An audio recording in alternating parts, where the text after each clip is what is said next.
नमस्कार साथियों, जय आरसीएम। तो आज हम इस वीडियो में बात करेंगे कि जल संचय क्या है, जल संचय कैसे कार्य करता है और जल संचय के क्या क्या फायदे हैं। तो जल संचय क्या है? जल संचय एक 100% ऑर्गेनिक और बायोडिग्रेडेबल यानी कि 100% जैविक और बायोडिग्रेडेबल उत्पाद है जो फलों के छिलके जैसे संतरे, केले, शुगर केन, गन्ना इत्यादि के छिलकों से मिलकर के बना हुआ उत्पाद है। जल संचय 1 एकड़ के लिए 5 केजी जल संचय की आवश्यकता होती है। हम बात करेंगे कि जल संचय कैसे कार्य करता है, क्या क्या इसके फायदे हैं। तो ये 2 खेत आपके सामने हैं। अब हम एक खेत के अंदर जल संचय को डाल देते हैं। जल संचय कुछ इस प्रकार का पाउडर जैसा प्रोडक्ट है। 2 चम्मच मैं इसके अंदर मिला देता हूं।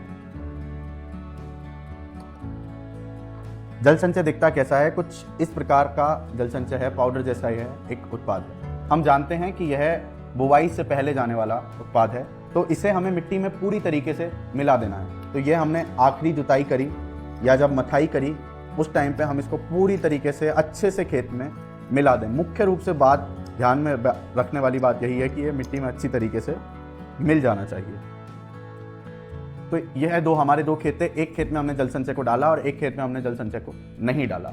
अब इन दोनों ही खेतों में बराबर मात्रा में पानी, यानी कि 200 तक इनमें मिट्टी थी और 400 तक इनमें दोनों ही खेतों में हम पानी डाल देते हैं।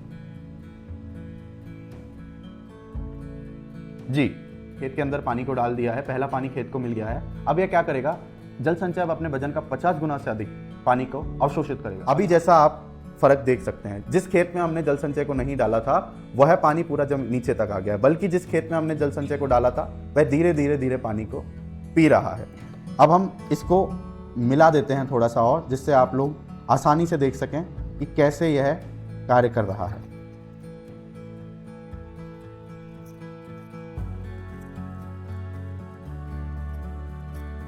हमने इसको पूरी तरीके से मिला दिया। अब उसी प्रकार से मैं इस खेत में भी पूरा मिला देता हूं।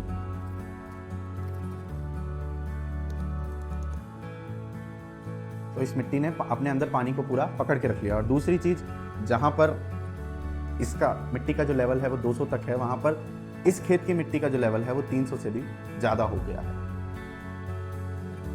इसके फायदे क्या हैं उनको अब हम जान लेते हैं। जैसा कि इस मिट्टी ने अपने अंदर पानी को पकड़ के रख लिया है, तो और इस मिट्टी के अंदर जो जल है वो ऊपर पड़ा हुआ है। अब इस खेत के अंदर का जो पानी है वो धीरे धीरे बह जाएगा या उड़ जाएगा, बल्कि इस खेत के अंदर जल संचय ने पानी को पकड़ के रख लिया है। तो जहां पर आप 7 दिन 5 दिन के अंदर पानी दे रहे हैं, वहां पर अगर आप 7 दिन के अंदर अगर आप पानी दे रहे हैं तो वहां आप 10 से 12 दिन तक भी सिंचाई कर सकते हैं। क्यों? क्योंकि जो जल है, जो मिट्टी है, उसमें नमी को बना करके जल संचय रख रहा है।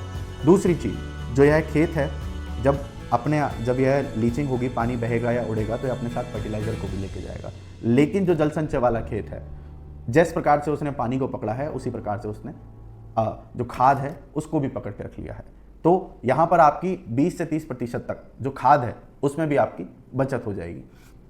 तीसरी चीज, जो जल संचय है, यह ना केवल पानी को होल्ड करके रख रहा है, ना केवल पानी को पकड़ के रख रहा है, इसके पास खुद के ऑर्गेनिक कार्बन, ऑर्गेनिक मैटर और माइक्रोन्यूट्रिएंट भी उपलब्ध हैं जो मिट्टी को और अधिक पोषक बनाते हैं। जब आपकी मिट्टी भुरभुरी हो रही है, फूल रही है, जब आपकी मिट्टी में नमी है, जब आपकी मिट्टी के पास खाद उपलब्ध है, तो जाहिर सी बात है जब आपकी मिट्टी फूली है तो उसके अंदर एरिएशन बनेगा। जब हवा है, पानी है, पोषक तत्व उपलब्ध हैं, तो जो उत्पादन है वह अपने आप बढ़ जाएगा। तो जल संचय को डालने से यह भी देखा गया है कि 20% तक आपको उत्पादन में भी लाभ मिलेगा। आपके खेत की जो मिट्टी है उसको भी सुधार रहा है। जल संचय उस मिट्टी को भी जो भुरभुरा करने में आप लोगों की मदद कर रहा है। तो ये जल संचय एक ऐसा रामबाण उपाय है जिसे एक फसल चक्र में यानी 6 महीने के अंदर हमें एक बार डालना है। तो इस प्रकार से जल संचय कार्य करता है। इस प्रकार से जल संचय हम सभी के लिए लाभदायक है। तो आप सभी लोग जल संचय का इस्तेमाल करें और खुद जल संचय के लाभ देखें। धन्यवाद।